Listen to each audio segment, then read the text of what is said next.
வணக்கம். SRS real எஸ்டேட்டுங்க. இப்போ பார்க்குற ப்ராப்பர்ட்டி பார்த்திங்கன்னா கோவை டு பொள்ளாச்சி மெயின் ரோட்லேருந்து 6 கிலோமீட்டர் மேற்கு சைடுங்க.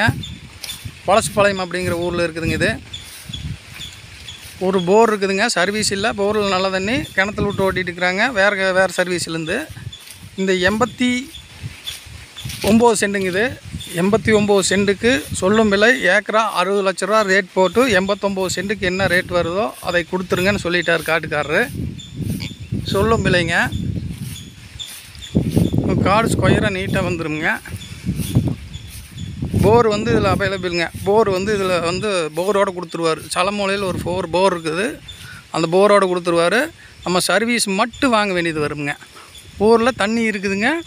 கிணத்துல ஓட்டிகிட்டு இருக்கிறாங்க. கிணத்துல ஓட்டிகிட்டு இருக்கிறாங்க. அது வேறு சர்வீஸில் ஓட்டிகிட்டு இருக்குதுங்க. நம்மளுக்கு கொடுக்கையில் போர் மட்டும் கொடுத்துருவார். 89 சென்ட்டுக்கு அவர் சொல்லும் விலை ஏக்கரா 65 லட்ச ரூபா போட்டு 89 சென்ட்டுக்கு என்ன வருதோ அதை கொடுங்கன்னு சொல்லியிருக்கிறாரு. ஹைட் அருமையாக இருக்குங்க. ரோடு ஃபேஸிலிருந்து ஜஸ்ட் ஒரு 25 அடி 25 அடிங்க. 25 மீட்டரெல்லாம் 25 அடி உள்ளங்க. ரோடு எல்லாமே பக்கமாக இருக்குது. மரங்கள்லாம் பாருங்கள் தெளிவாக இருக்குது. நல்லா காப்பில் இருக்குதுங்க. நல்லா இருக்குது. நம்ம வீடியோ பாருங்கள். நல்லா இல்லைன்னா நல்லா இல்லைன்ட்டுருவோம், நல்லா இருந்தால் நல்லா இருக்குதுன்ட்டுருவோம். ரொம்ப மோசமானது வீடியோவே எடுக்க மாட்டோமுங்க. ஐட்டம் நல்லா இருக்குதுங்க. ஜம்மன் இருக்குது.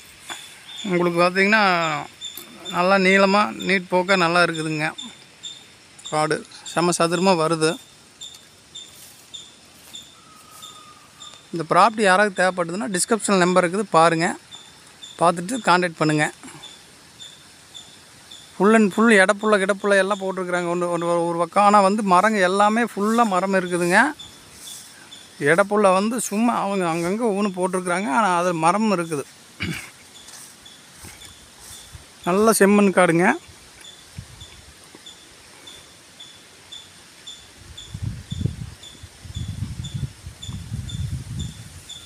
ப்ராப்பர்ட்டி யாராவது தேவைப்படுன்னா கான்டாக்ட் பண்ணுங்கள்.